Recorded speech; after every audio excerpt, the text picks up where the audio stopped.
Good morning, everybody. Just doing a quick mic check. We're good to go.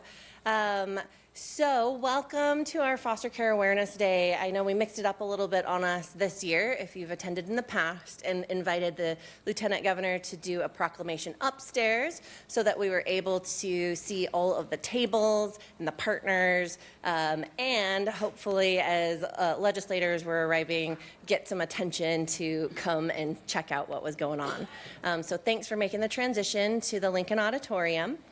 My name is Christine Tiddens. I am the Executive Director of Idaho Voices for Children, and we are hosting this annual Foster Care Awareness Day. And it's been a really cool experience to be a part of this day throughout the years and watch as it's grown and it pulled in a whole variety of partners. So we still do have tabling upstairs as well as folks joining us here in the room, and then we are live streaming it for partners who couldn't be here in person. And really today, Foster Care Awareness Day is a time to remember that foster care is an everyday reality for thousands of kids in Idaho. And what it does is it just provides us an opportunity to acknowledge these children, talk about how we can better serve them as a community while they're in foster care, but then also acknowledging all of the family members, foster parents, volunteers, community advocates, child welfare professionals, and policymakers who are helping these kids and youth find permanent homes and connections and thrive far past foster care. So today, just thank you for coming and being part of this community and getting together to share resources and stories, and hopefully grab some lawmakers along the way and share about why you're interested and why you're here. I'll get to that in a second. On the agenda today, you've noticed we have a QR code set up here on the tables running around upstairs. This is your resource for all things throughout today, including a detailed agenda. So thank you to our amazing event planners, Jeanette and Christy, for putting together not only this day, but this really great resource. So if you have questions about where to go, what's going on throughout the day, pull up that QR code. So we're just starting here with a quick welcome. I'm going to spend some time just level setting where we're at. We're in the Idaho State Capitol. Why are we here? Because we want to share about this amazing community with lawmakers. And so I'm going to give you some tips and tricks and resources and then celebrate some successes. And then we'll dive into the day, and we have a keynote speaker, Terry Scraggins, who's going to be talking about mental health and well-being and how that can strengthen the future of care and the importance of trauma-informed practice. We'll then turn at 10:30 to the Department of Health and Welfare. We have Deputy Director Monty Prow here to talk about community resources and additional information for families, children, and youth. And then we'll talk about promoting well-being within our communities. This will be led by a group called Communities for Youth. They'll share about upstream prevention and how, again, a strong community can really promote better outcomes for youth impacted by foster care. And then finally, we have two staff from Idaho Voices for Children, Ivy and Craig, who will be just closing the day out at 11:45 and talking about the importance of advocacy work and their experience in seeing true progress being made in the state of Idaho and across the country. And then not on the agendas, but I will show you in a second how to look it up. We are encouraging folks, if you're around after lunch, to attend the Senate Judiciary and Hearing Committee. That's just across the hall here. I'll show you where to find to live stream online in a second. And in that committee, they do have a foster care bill hearing, so you can experience policy being made while you're here today. So just as a quick level set introduction, who is Idaho Voices for Children? We are hosting today's efforts, and I wanted to just give a little bit more information about who we are. So then when I start talking about our policy work, hopefully we can build a little trust and you understand what our mission is. So we are a nonpartisan nonprofit with a tagline to champion public policies to help kids and families thrive. We have a really robust policy agenda. So we work on things from healthcare, maternal and infant healthcare, Medicaid, economic supports, including childcare, food assistance, housing assistance, as well as education, early childhood education, et cetera. But we're also leaders and champions of improving foster care outcomes through policies in the state of Idaho. And I have been helping lead these efforts for about a decade now. And our mission is really dual purpose. We step up here to ensure that youth and children have a voice in policymaking conversations, that their needs, their futures are the top priority in all policy, especially foster care policy. But then we also want to keep a lens on prevention. So how can we do better keeping families strong and not in foster care? And that is through a variety of different programs and opportunities within the community. So with that, I did want to, for those of you who maybe don't run around the Capitol frequently, before we dive into all of our presentations, I want to make sure and welcome you all to the Idaho State Capitol building. And I'm just going to give a really quick civics lesson. So we are in the legislative branch of the government, down in the garden level, which is the basement level that we're at here in the Capitol building. And this is where policy debates and discussions happen. These are the committee hearing rooms. And you'll notice it's a very busy time of year. We're about halfway through the legislative session. I hope that would be my bet of when we're going to adjourn for the session. And my pool is that we're 6 weeks through and 6 weeks to go. And so lots and lots is happening in this building. While you're here, it is open door. You are welcome to walk into any of the committee hearings, sit down, watch, see what's happening. If it's not of interest to you, it's okay to quietly get up and leave. There are a really great website that's handy that I'll show you in a second to look at agendas. But also, this is where our Idaho legislators work day in, day out during the legislative session. And here's the quick civics lesson. There's 105 Idaho legislators. So 35 districts in the state of Idaho. Each one of you live in a district with 1 senator and 2 representatives. My challenge for you today is make sure that you can look at the picture, you know who your representatives are, and you're keeping an eye out for them. Couple of things to note. The Idaho legislature is one of only 16 states in the country that we consider a citizen legislature. So that means that everybody, all of your representatives and senators are here working part-time. They do have low salaries and very few staff. I actually did hear lawmakers being very proud recently that we have the fewest legislative services and support staff in the country. What that means is we also have about 1,000 bills that get printed into public record that are being considered throughout the legislative session. That's a lot. Maybe not all of them will get public hearings, but each one of those bills that do get moving, lawmakers are responsible for reading through, understanding, and making really quick decisions on how to vote. And this is why it's so key that we're here and we're engaging with lawmakers and sharing about our perspectives, our community, our experiences related to child welfare, and be a really strong advocate. Because when the time comes and a foster care bill is being considered or a lawmaker is seeing an issue in their community that they want to address, it would be really great for them to know that they have a constituent who maybe has a story, a lived experience that they can listen to and learn from. And this happens. This truly, truly happens. Legislators want to learn about how to improve their community. That's why they ran for public office. And so while you're here at the Capitol, keep that in mind. Be really good advocates. If we see lawmakers walking through the hall, grab them and say, hey, I would like to share with you why I'm here today, and start building those relationships. And then remember, once you start building these relationships, when you go home, it doesn't mean that you just can turn off.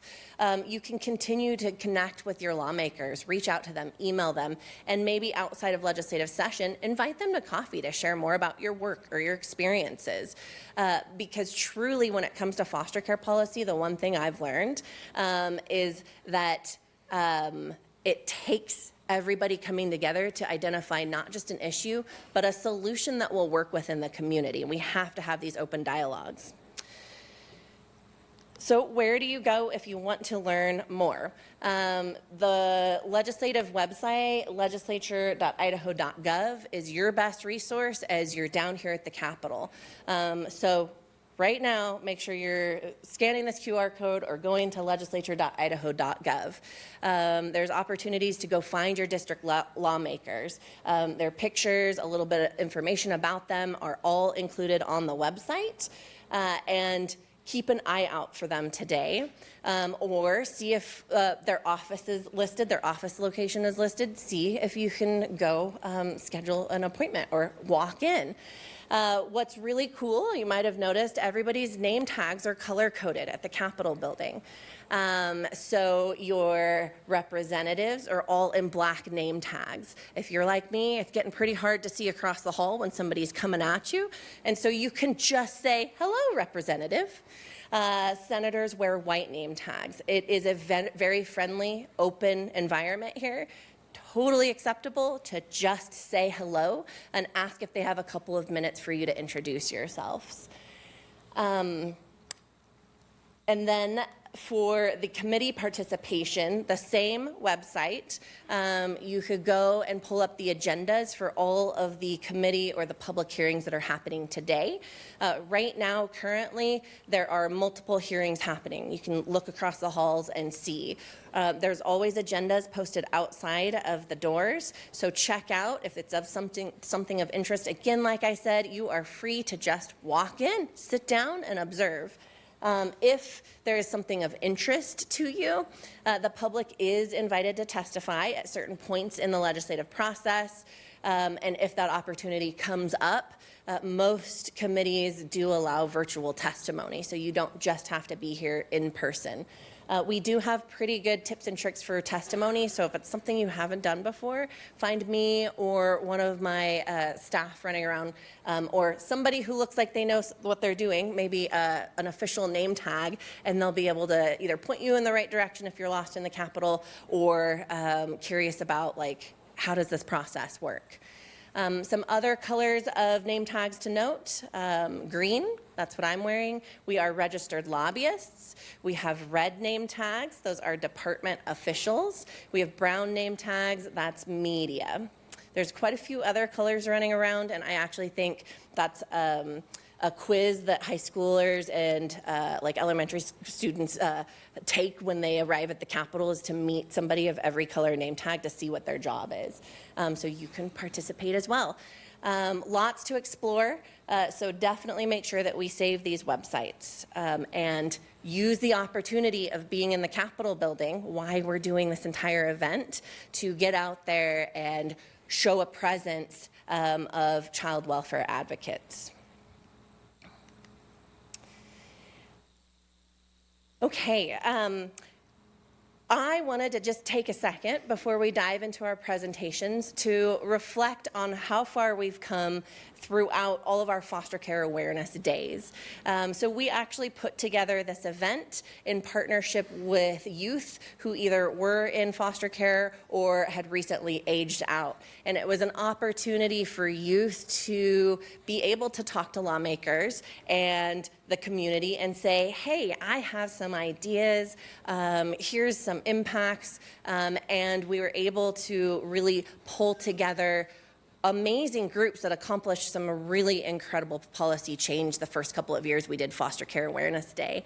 And then we thought, you know what? There's more than just foster kids and youth who should be honored and acknowledged in Foster Care Awareness Day. Let's open it up to everybody in the community, from child welfare advocates, partners. Let's get tables of resources. Let's invite the governor and lawmakers to participate and present throughout the day. So it's really grown and blossomed over the years to something that is special and unique for how advocacy days work at the Capitol. And through the years, in partnership with so many of you who have come to Foster Care Awareness Day and have showed up as child welfare advocates, we've had a lot to celebrate. We passed legislation with youth to ensure that siblings are connected when they're placed into care, to create new programs like the optional foster care extension program that I'm going to talk about here in a second. We've developed a brand new ombudsman's office, and we've advocated for growth in services and investments in things like behavioral health, youth behavioral health, foster parent reimbursement, kinship protections, and you name it. I was trying to make a list and talk to some of my colleagues, and we said, the list is pretty long. I think that the biggest key, though, is there's a lot more to go, right? So we know foster care is a system based in trauma, and because of that, there is always going to be opportunities that we can do better as a community and as a state to support kids and prevent them from entering into foster care in the first place. One area that I did want to do a special shout out for that we're really excited for its program success is the Extended Foster Care Program. So what this is, when youth are getting ready to what we traditionally call age out of the system, when they turn age 18, they typically face very significant challenges, different than the needs that we see from their peers in finding healthcare, education, employment, housing, and emotional support. They rarely have the adults there to help give them guidance of where do you get car insurance? How do you fill out a rental application? Or what even are scholarship opportunities or options? And so we partnered with youth in 2021 to create a new program to extend the foster care program. Extending foster care is now an option to youth. Once they turn 18, they can continue to engage in these programs and achieve really specific goals. And last year, we saw so much success from our initial extension up to age 21 that we helped pass legislation to increase it to age 23. And I could stand up here all day long and talk about why investments in youth in this age range is so key to their future success. So grab me later. We'll be happy to talk more about opportunities to invest in youth.